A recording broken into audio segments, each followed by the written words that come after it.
The ratio of the radius of gyration of a thin uniform disc about an axis passing through. बच्चों simple बात है, radius of gyration होता क्या है। से मान लो कोई सिस्टम है, इस एक्सिस के अबाउट ये रोटेट कर रहा है, इसका कुछ मोमेंट ऑफ इनर्शिया है I बराबर mr²। ठीक, तो रेडियस ऑफ गायरेशन क्या होता है, इसी सिस्टम के बराबर हम कोई पॉइंट मास ले।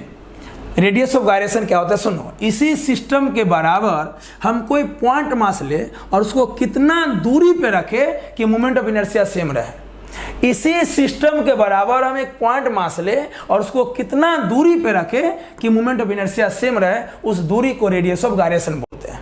क्लियर? तो क्या हो जाएगा रेडियस ऑफ गायरेशन, I बराबर mk², है ना। यहाँ I बराबर mr², I बराबर mk²। सिंपल, कोई सिस्टम है, इस एक्सिस के अबाउट रोटेट कर रहा है, तो मोमेंट ऑफ इनर्शिया हो गया I बराबर mr²। क्या होता है रेडियस ऑफ गायरेशन, इस सिस्टम के बराबर एक पॉइंट मास को कितना दूरी पे रखे कि उसका मोमेंट ऑफ इनर्शिया सेम ही रहे, मोमेंट ऑफ इनर्शिया इसके बराबर सेम रहे। कितना दूरी पे रखे कि मोमेंट ऑफ इनर्शिया सेम रहे इस पॉइंट मास का। क्लियर? उसी दूरी को रेडियस ऑफ गायरेशन बोलते हैं। तो I बराबर mk², यहाँ डिस्क का ही चर्चा कर रहा है, तो मास तो सेम होगा। तो क्या होगा भाई, k² I के प्रोपोर्शनल होगा। यहाँ से क्या लिख सकते हैं, k² proportional I, k proportional root I। Clear? k proportional root I। तो बोला है the ratio of the radius of gyration of a thin uniform disc about an axis passing through its centre and normal to its plane. सही है भाई, to the radius of gyration to the disc about its diameter. ठीक, क्या होता है about its diameter, ये वाला तो समझ गए, इसको हटा देते हैं भाई। मान लो ये डिस्क है, अब इसके आउट मोमेंट ऑफ इनर्शिया क्या होता है, याद है, डिस्क का mr²/2। और एक ले लो डायमीटर, डायमीटर का अबाउट क्या होता है, mr²/4, है ना। Radius of gyration of a thin uniform disc about an axis passing through its centre and normal to plane. Normal to its plane पे क्या होता है mr²/2, और डायमीटर के अबाउट क्या होता है mr²/4। मैं ज्यादा डिटेल में नहीं जा रहा हूं क्योंकि मुझे सोल्यूशन करना पूरे क्वेश्चन का, बाकी अब मेरे प्रीवियस लेक्चर में जाइए, मजा आ जाएगा, है ना। तो भैया नॉर्मल टू द प्लेन का ये होगा, डायमीटर का अबाउट ये होगा, रख दो दोनों का पुट, क्या हो जाएगा, दो सिचुएशन के लिए क्या होगा बताओ, k1/k2 ले लो, रूट अंडर ये सिचुएशन ले लो mr²/2, पाई ये सिचुएशन ले लो mr²/4। क्लियर?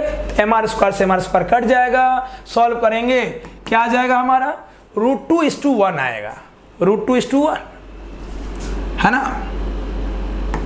√2:1 आएगा। सॉल्व करेंगे इसको बच्चों। अब ऑप्शन नंबर बी और डी तो होगा नहीं, क्योंकि रूट लगा हुआ है, रूट में आएगा, रूट लगा हुआ है, रूट में आएगा, तो बी और डी तो होगा नहीं, बचा ए और डी। तुम खुद समझो कि अगर मास दूर दूर होता है तो मोमेंट ऑफ इनर्शिया, मास दूर दूर होता है तो मोमेंट ऑफ इनर्शिया क्या होता है, ज्यादा। अब मास पास होता है तो मोमेंट ऑफ इनर्शिया कम होता है।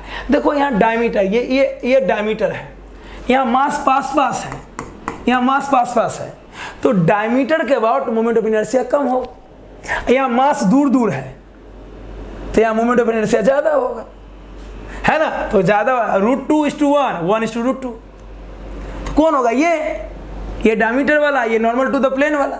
डायमीटर के आसपास मास है, मास पास पास तो मोमेंट ऑफ इनर्शिया कम, मास दूर दूर तो मोमेंट ऑफ इनर्शिया ज्यादा, तो भैया इसका ज्यादा होगा। इससे भी देख लो रेशियो से, ये ज्यादा है ये कम है, तो ऑप्शन नंबर ए।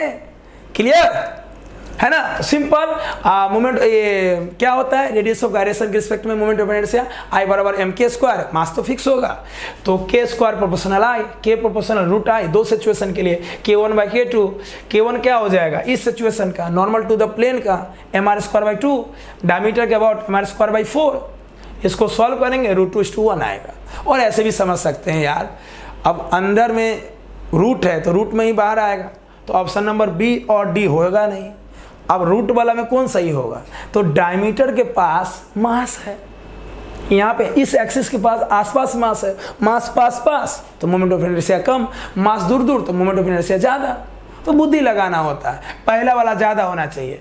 ए और सी में कौन पहला वाला ज़्यादा है? ये पहला वाला ज़्यादा है, बाद में कम है, तो यही होगा आंसर। बुद्धि अब लगा सकते हो हमेशा।